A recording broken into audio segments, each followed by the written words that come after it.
Welcome back to English and Beyond. My name is Oliver and I will be your host today. As with every episode, I'm publishing a transcript online so you can read along. The transcript is especially useful for those really difficult words that might come up in the conversation. And because at the end of the day, it is a conversation, sometimes little bits of it can be quite hard to hear. The transcript can really help you out with that section. This transcript is available at www.morethan.alanguage.com, and you can also reach me to send me an email at oliver@morethan.alanguage.com. Would you say that you speak English? Your initial reaction may be to scoff, to ridicule the idea, to laugh dismissively, and to think, of course I do. If I didn't speak English, how could I understand this podcast right now? Alternatively, you might have thought immediately of your qualifications in English learning. Perhaps you have some sort of impressive qualification in the language and you think, well, that's indisputable evidence that I speak this language. That's evidence you can't argue with. But the idea of whether you speak a language or not is a surprisingly personal thing. What one person considers speaking a language quite fluently, another person may regard as just about getting by in their target language. To get by means to cope or to manage.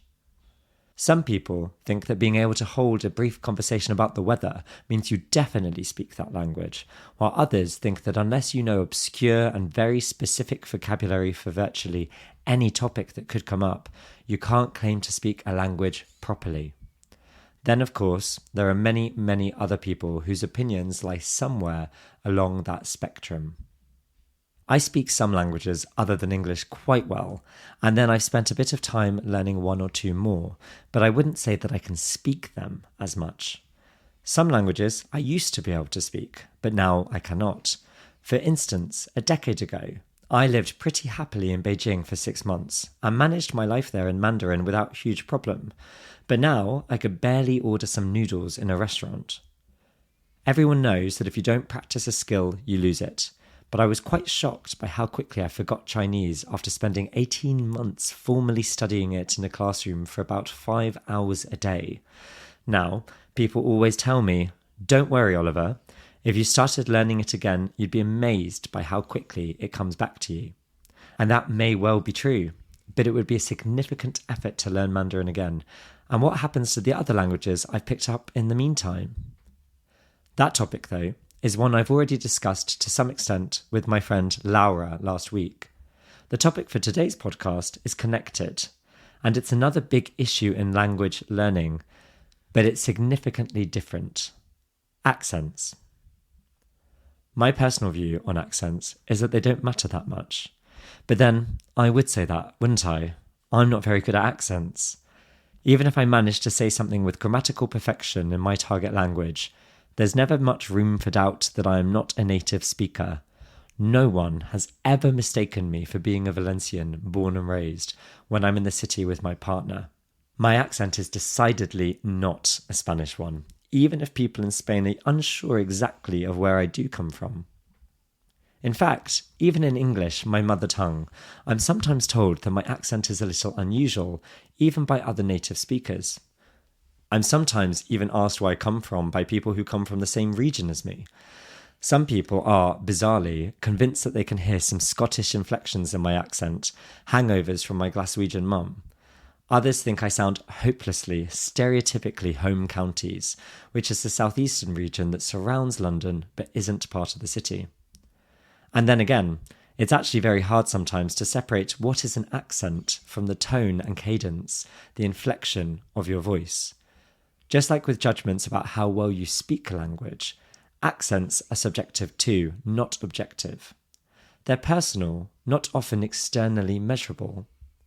It's not even as if all native speakers use the same accent. My Scottish uncle's accent has very little in common with mine in terms of most letter sounds. And accents change over time. My brother emigrated to Australia and now speaks with a definite twang to his accent. So if we're setting out to learn a language, which accent would we even be trying to imitate anyway? And in fact, your accent when speaking a foreign language is almost never part of any formal exam.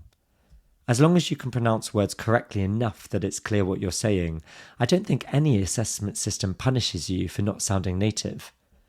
Do let me know if that's not the case where you're from. That would be really interesting for me to know. Since it's therefore so unclear which accent we should aim for, and I don't think it generally counts for very much credit in examinations anyway, why is it such a big deal for so many language learners that they don't speak with a native-sounding accent and tone? Even as I say that I don't think that they're important, I do still wish my accents were better, more native-sounding. But why does it matter so much? My guest today is someone who is very well placed, at least on a personal level, to answer that question. She's a very special part of my life. When I first found out that I was moving to Germany with my job in banking law, I decided that I needed to learn some German right away. I began to memorize all the language rules and vocabulary that I could, but obviously that's only half the battle. You have to actually practice interacting with real-life speakers. I went online and I found a local language partner from a dedicated website, and we arranged a time to meet in central London to practice German and English together.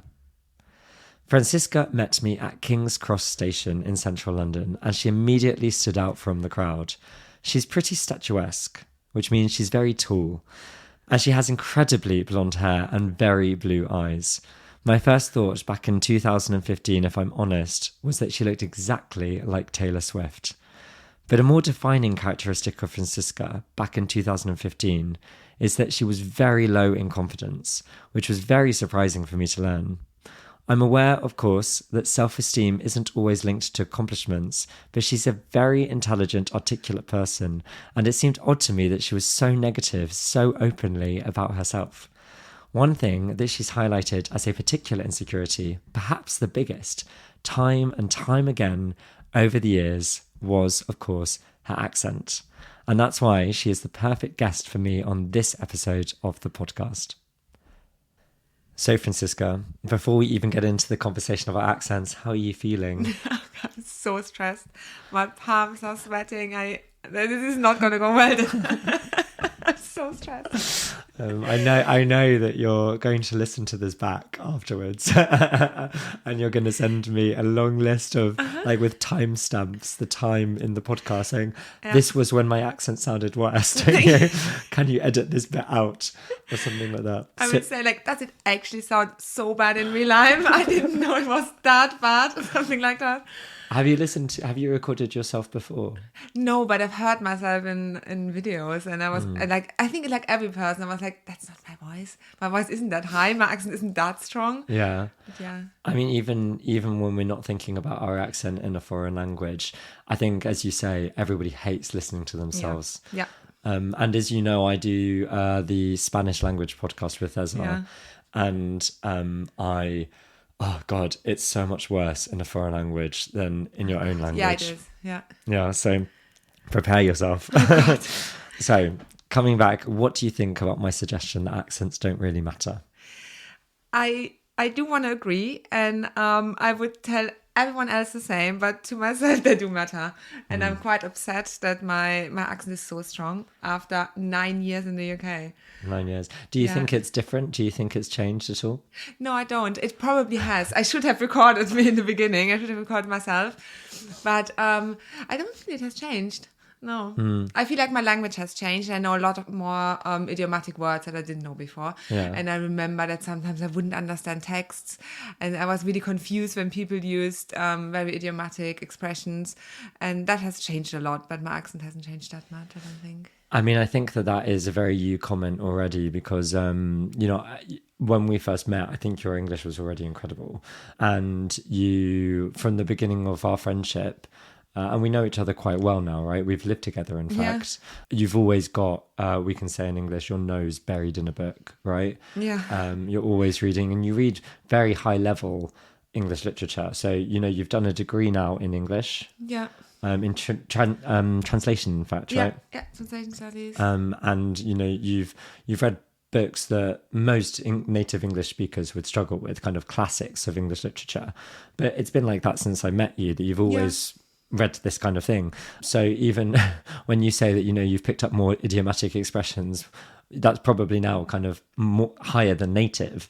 But I know that for you, that in a way has sometimes made it worse that you think your accent is so strong. Yeah, because I think I'm one of those people who like, I have a very good passive knowledge, but I can't express myself very well. And that probably links to insecurity and stuff. I remember our first meeting in King's Cross, and we both talked about our first foreign language we learned. And we both learned Latin as a foreign language. Yeah.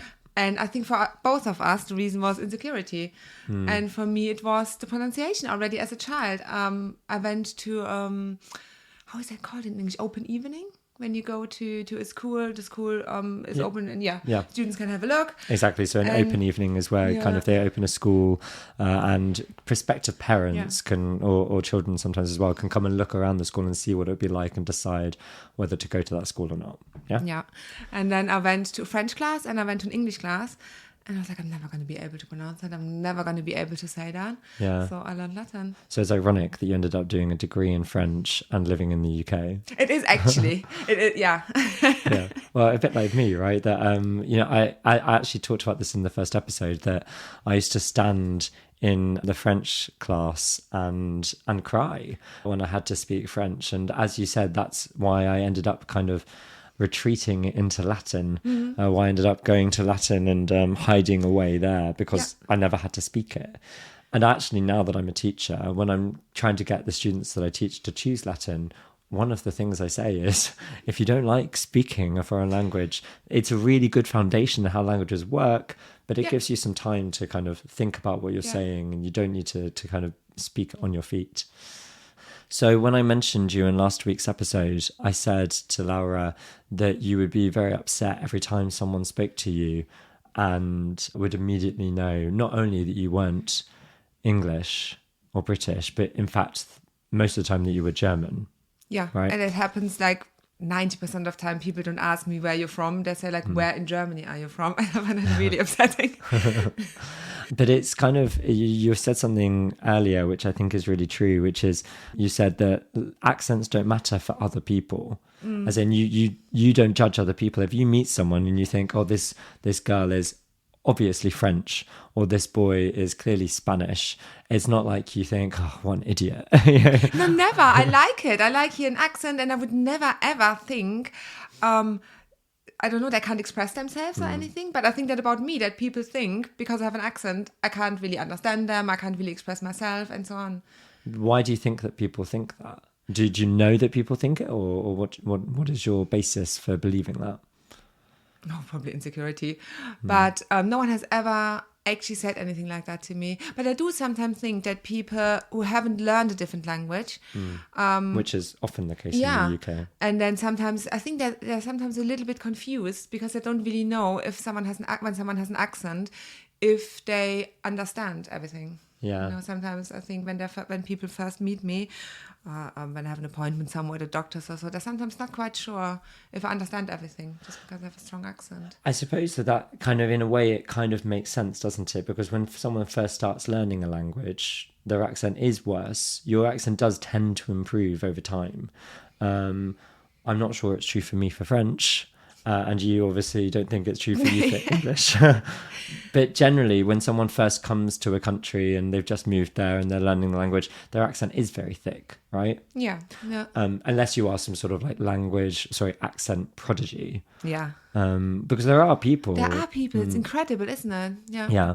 I remember when I met Cesar in Valencia, we met an American girl, and her Spanish was pretty good, but it wasn't amazing. But her accent was just incredible. But in a way, I don't think you'd like that either, right? Imagine a situation in which your accent was perfectly British, but your vocabulary and your grammar was quite limited. Yeah, I wouldn't like that either, no, because people would probably think then, like, is she a bit dimmed? Is she? Exactly. They would be... They'd have a very different opinion of you, and you'd hate that as well. Yeah. Because I suppose at least you can stun people this way, where they meet you and they might think, oh, she's just literally stepped off the plane for the first time in Britain, and then you can like astound them by your kind of the impressiveness of the way you articulate yourself. Yeah, that's true, actually. Yeah, because people they probably think I just arrived half a year ago or something like that. So maybe that's kind of, for those of us who don't have great accents, we just have to comfort ourselves by thinking that. Yep. And in fact, I've referenced the fact that I think that my accent in French is really not good.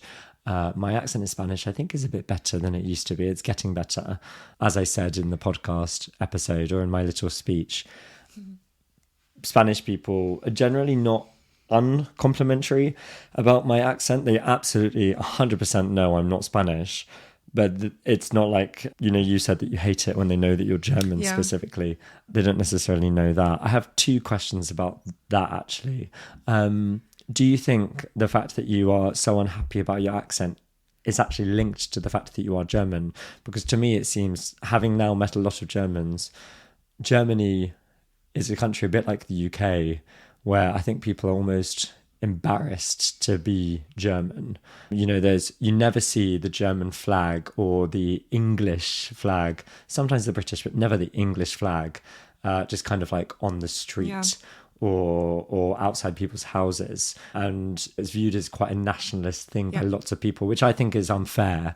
But for example, in Spain, you can go to loads of places, loads of cities, and balconies all over blocks of flats have got the Spanish flag hanging from them. So do you think that if you were French, you wouldn't feel so kind of upset if people knew you were French straight away? What do you think about that? I think for me personally, maybe not necessarily, because for me is the most important thing for me is the languages, and I love languages, and I put so much time and effort into languages in my life. In general, I think it's something very German. Yes, we don't have this national pride because of our history, and that makes sense. So, and we Germans, and I as a German, we have heard things related to our accent and relating to history about it sounding military and robotic and like giving orders. So it is a bit connected to that, And that's interesting, because I just don't think that you get the same kind of like accent shame for French people. Like I think French people don't worry about the fact that their accent. No, that's true. And it is true that in German, because we have tiny little break between each word, which might make the accent sound a bit robotic to some people. Like staccato. But, exactly. But they're connected somehow with military. So. Yeah, interesting. So the other thing I was going to talk about with regard to German is that obviously I used to speak German. Well, I used to speak German. You just don't do it. I honestly now I think it's one of those languages that as I said in my little speech, I used to be able to speak it, and now I can't. I used to find it very funny though when I spoke German because of my accent. Yeah, but you have an Oliver accent, and it's very cute, but it's not necessarily British. It's not English. It's there might be a few words where you can definitely hear, he's British. It's an English, or not British, but it's like an English accent, an English speaker. But in general, you don't have a very English accent. But used to sometimes with certain it's ironic because if I did the same to you, you would absolutely hate it. But sometimes I would say things in German and you would just laugh. That is actually true. Yeah, I remember I used to laugh at "Ich denke das." Which is in English, I think that, but you wouldn't, like the pronunciation is correct, it's just like the way you said that sentence was very un-German. you. Like the rhythm of it is wrong. But you used to say that you thought I sounded a little bit like a little boy. If you had said to me, you sound like a little girl, I would have hated that. I think particularly you'd have been like, I'm a woman, I'm not a little girl. Actually, what I found really interesting, what you mentioned in the introduction, was when you said, to which accent do we as English learners actually want to learn and imitate? Because it is a really big question. It is really difficult. So at school, for example, I had a German woman teaching me English, but I think she traveled a lot to the States, if I remember right. So she had a tiny bit of an American accent, and I learned really strange pronunciation sometimes. I remember we learned apple for apple, so which is neither American nor German pronunciation. It's just very strange. And then I came to the UK. Are you blaming this woman for your accent? She was like, I just ended up with this really weird British, American, German mix. Yeah, hallo Frau Schröder. I just meant so many of us, we learn English with a certain accent, which we actually in school don't realize.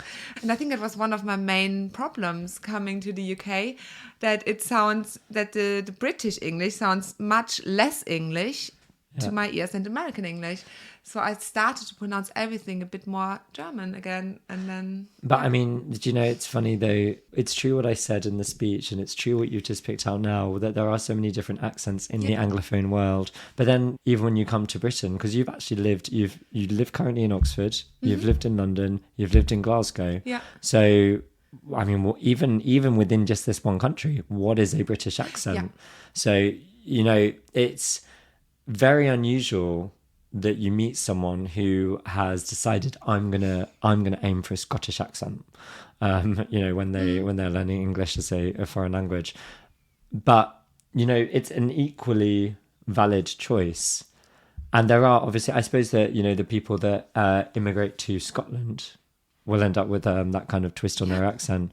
But yeah, there was one thing I keep thinking, which I haven't done for my accent yet, but is like going to pronunciation class, because I honestly don't know if it would help or not. Have you ever gone to a pronunciation class in Germany or in Spain? I know you've been loads to Spain and taken language classes in Spain. So have you ever done that? That is a very good question. No, I haven't. And I suppose that speaks to the fact that in my core, well, I was going to say that it probably doesn't matter that much to me. And it does. I think that people don't prioritize it, do they? I think that we prefer just to kind of sit and complain. Exactly. That is what I was just feeling. Like a whole episode me complaining about my accent, and then in the end, but she hasn't even gone to any pronunciation class. But did work on my pronunciation. It's not like that. But, yeah. Well, when I started learning Spanish, and as I have mentioned before, I started learning Spanish when I was in China. I remember lying in bed trying to make myself pronounce the Spanish R, which is a sound that is a problem for me in every language. Yeah, for me too. It's really difficult for me in English. But it's weird. I mean, because like it's not even the same sound in every language. Okay. Yeah, that's true. Yeah. Like in Spanish, it's different from in French and German and English. In Chinese, it's a really unusual sound, but it's a totally different sound. But for some reason, in every single language, I can't pronounce that sound very well. The only language, in fact, where I have had accent lessons is English, where I went to what we call elocution lessons when I was little. You know, theoretically, it's to help you with public speaking and things like that. But actually, for me, it was to help me pronounce all the letters, because I had a speech impediment with the letter R. Yeah.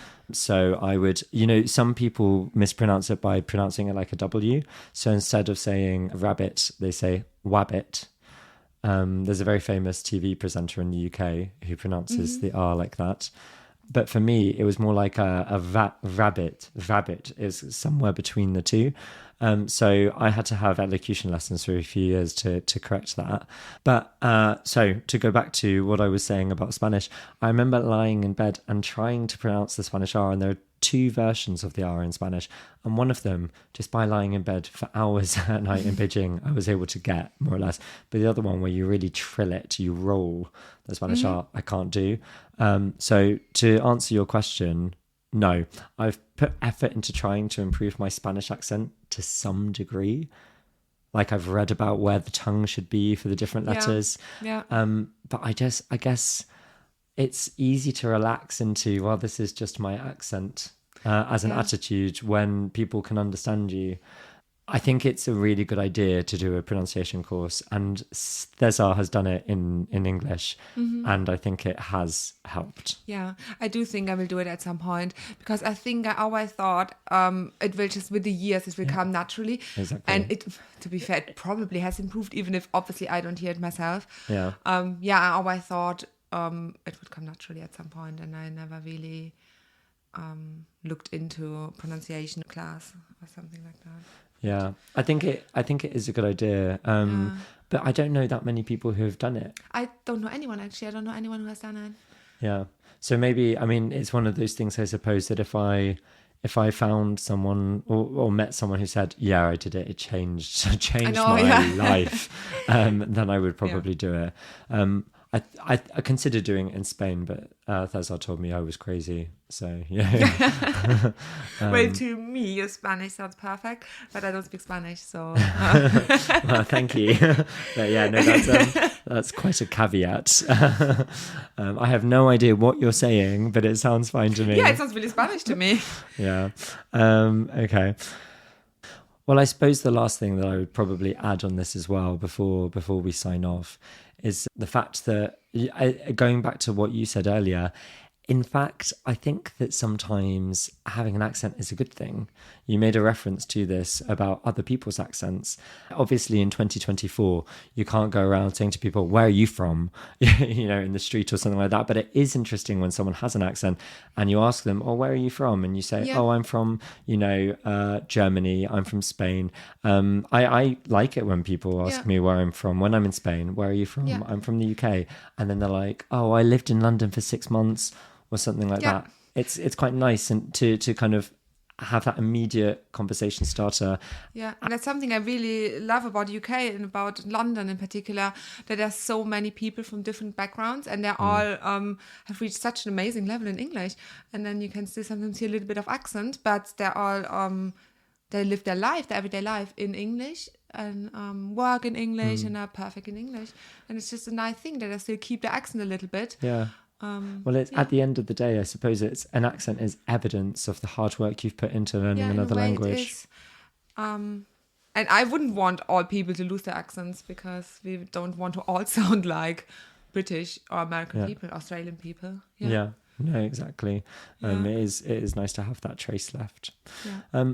Okay, well, Franziska, I know that this will have been very hard for you. Yes, it was. It's taken me many, many weeks and months to persuade you to do this. Oh, God. But so thank you very much. Thank you for having me here.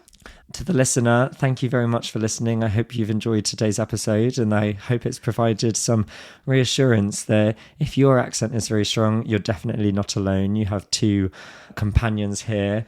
Let's be honest, one companion, not you. No, well, in English, no, but actually, even in English, as I said, some people really say that they find my accent very weird. Both foreigners and British people do. It's amazing how often I get asked, where are you from? You're not British. I'm not good with English accents. Some accents I can tell, but in general, not really. I think I guess the thing is that, I think I look very British, but lots of people tell me that they don't think I look British. And so not to me either. No, you don't look that British. Yeah, so any doubts about the accent makes people think in a city like London where so many people are not British, have moved to London and moved to the UK. I think people might assume that is more likely that if anyone has any unusual features in that accent. But to me, my accent sounds so southeastern. Anyway, we're digressing again. So, listener, I hope that this has made you feel better.